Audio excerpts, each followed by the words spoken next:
Assalamualaikum dan salam madani.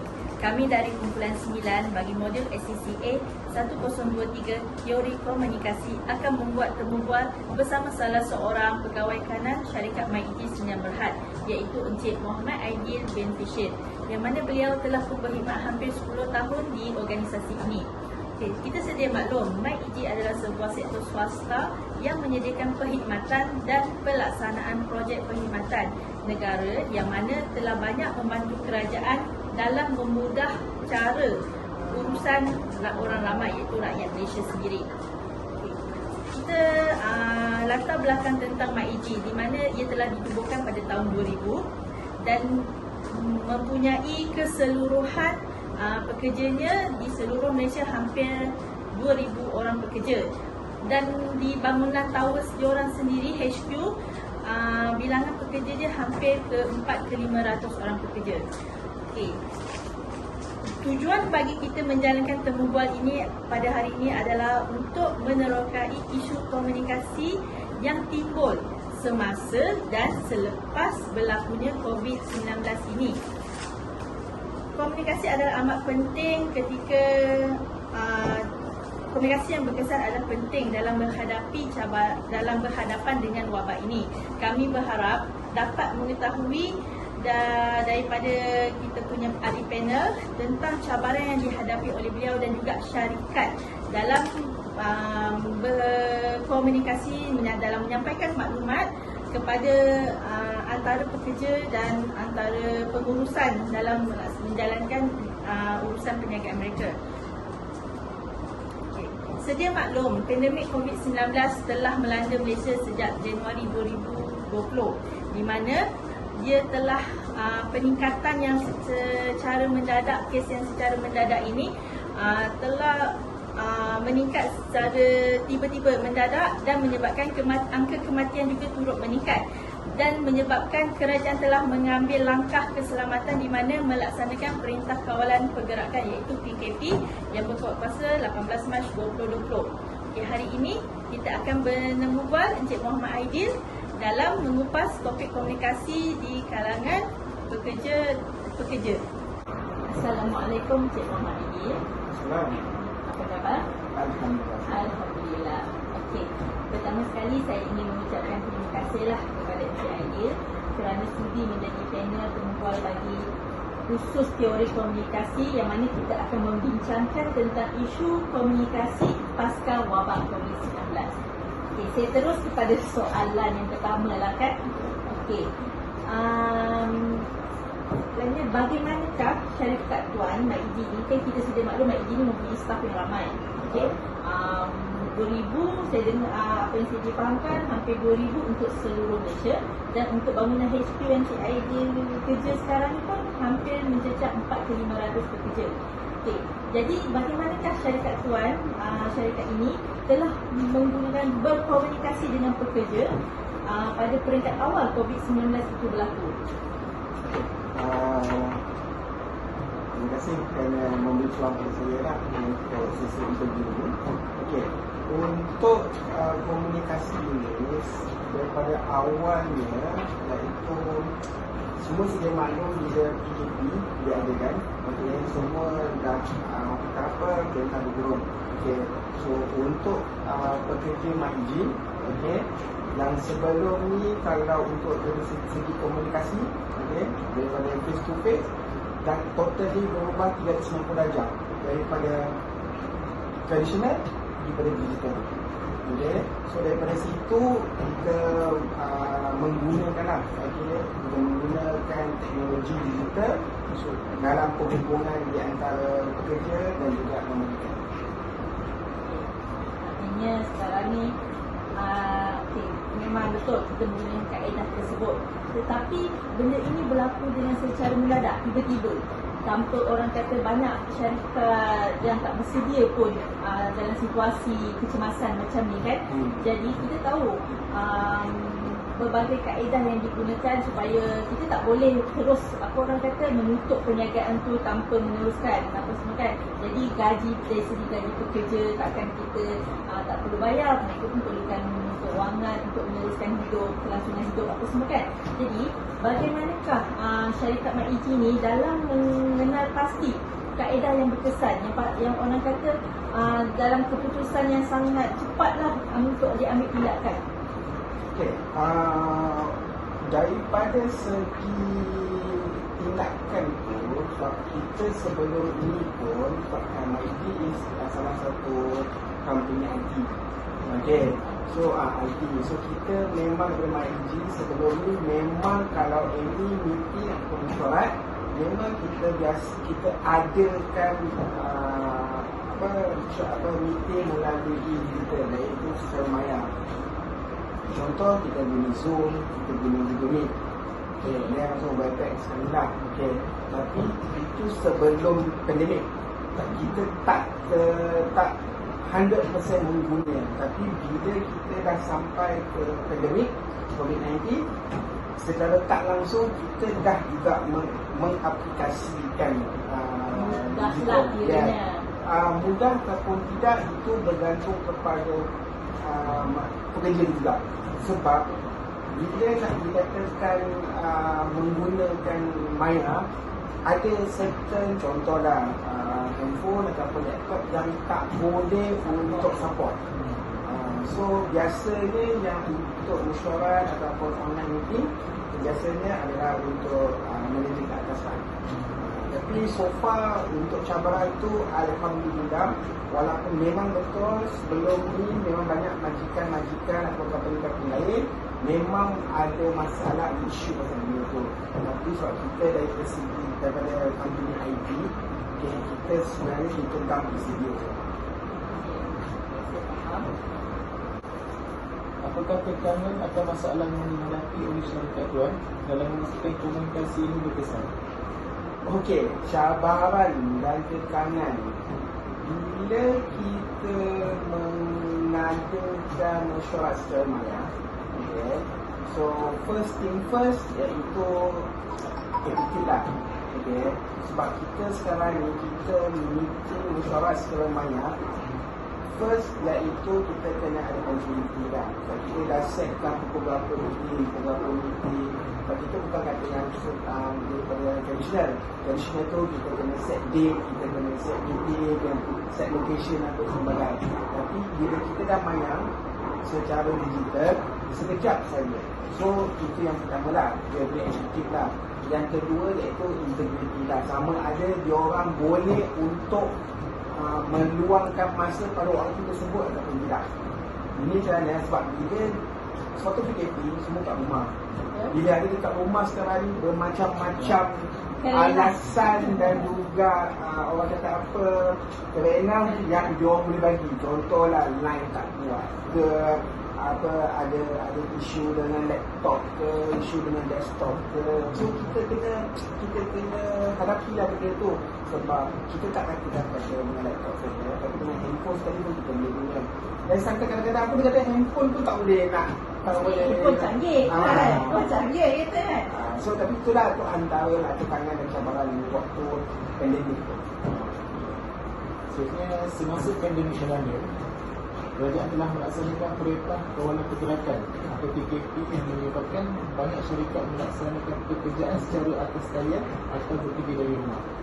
Soalan saya, apakah cabaran yang dihadapi oleh pihak tuan apabila pekerja diperintahkan bekerja dari rumah dari segi PKP?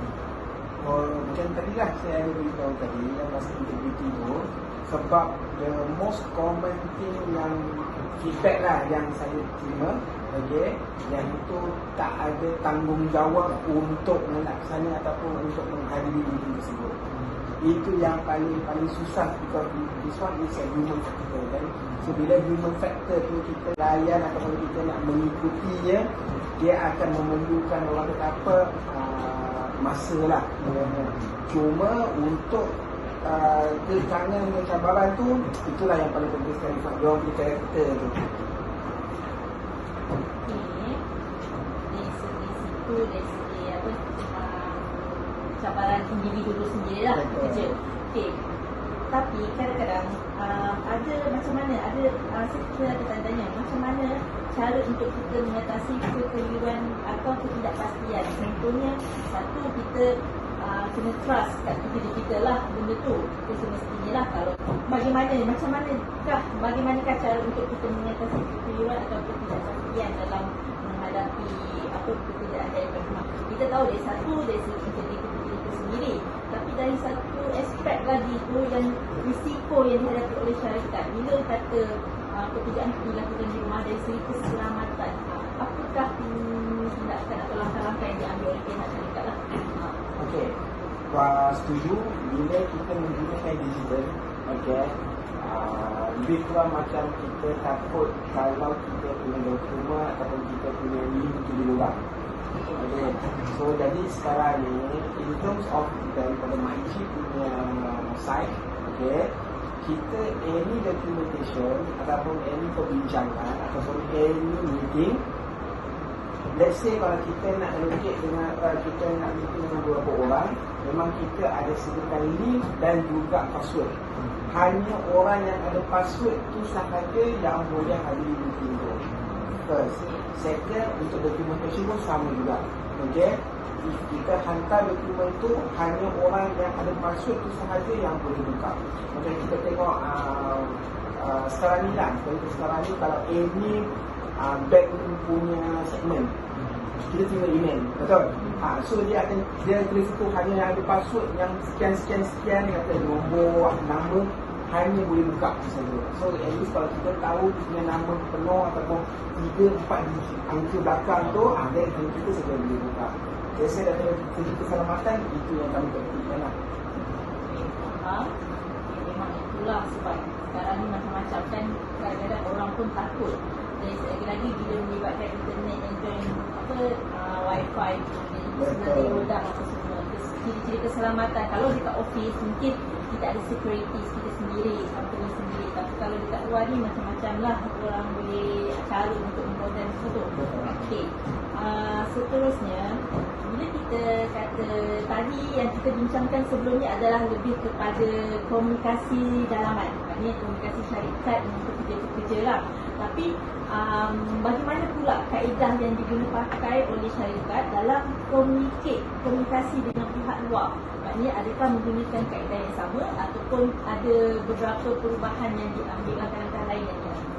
Okey, tak ada perubahan, okay, di antara dengan sesama staff ataupun dengan sesama vendor kita ataupun sesama kontraktor kita.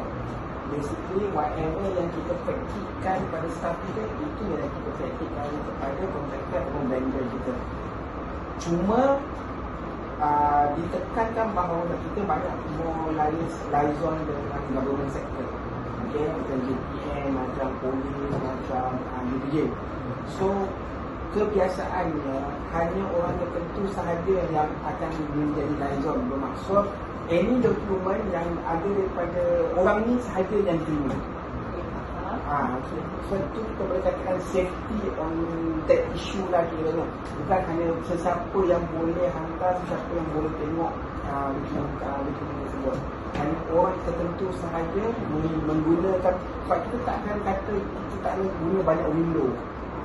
Okay, kita hanya fokus satu window sahaja. Hanya komunikasi antara A dengan B. A ni saja jadi kita punya window. Kita takkan ada A, B, C.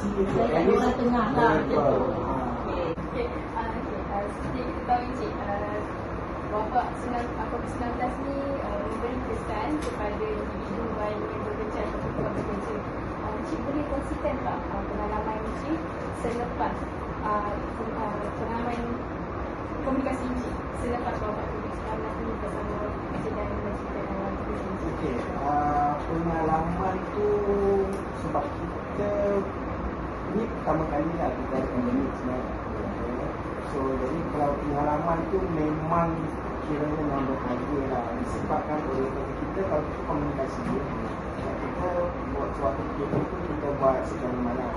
Okey, so bila secara malam bila selepas sahaja pandemik tu, so ada certain company yang mempraktikkan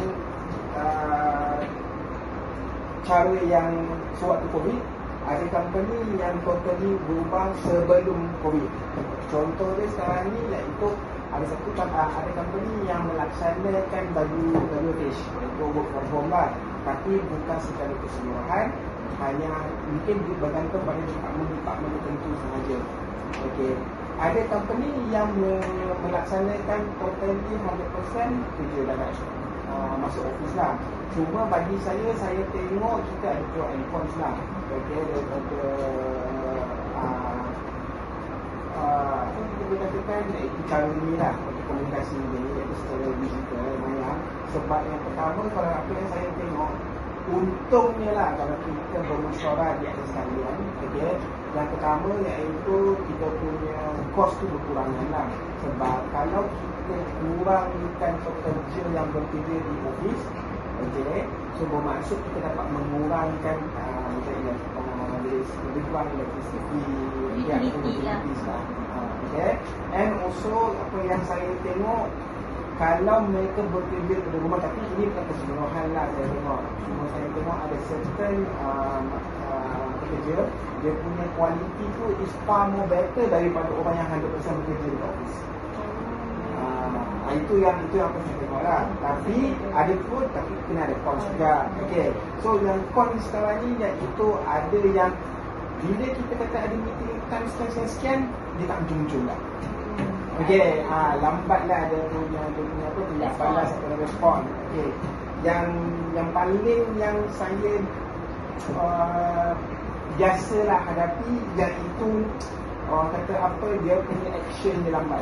Bermaksud action bila kita suruh untuk buat satu perkara, kita setkan satu masa, lambat action dia. Compared to yang ada staff dekat sini, kita boleh monitor direct dia, so kita boleh dapatkan output ataupun income dia lebih cepat daripada kalau kita buat komunikasi secara digital lumayan tu. Itulah bagi saya ada pro and cons lah antara sebelum semasa COVID dan juga selepas COVID. Dapat juga lah manfaat dia. Ada semua, ada manfaat lah. Cuma sekarang bagaimana kita utilize dia punya orang kata apa, facility tu, yang penting itu sajalah. Terima kasih Encik untuk menjelaskan beberapa pengalaman beberapa manfaat dan kelebihan untuk berkomunikasi secara maya maupun di tempat bekerja. Kita teruskan ini. Terima kasih Encik untuk meluangkan masa Encik untuk bertemu kali ini berkenaan dengan isu komunikasi antara Encik dan pekerja Encik di Maniji. Saya dan rakan kelas saya terima kasih untuk memberi peluang kepada kami lah untuk bertemu ramai. Sekian saja temu bual kami bersama Encik Adi di Maniji. Diharapkan isu komunikasi yang telah dikongsikan dan faedah yang telah diulaskan bersama kami dapat memberikan satu contoh dan panduan kita di masa hadapan. Okey, sekian saja. Assalamualaikum dan salam sejahtera.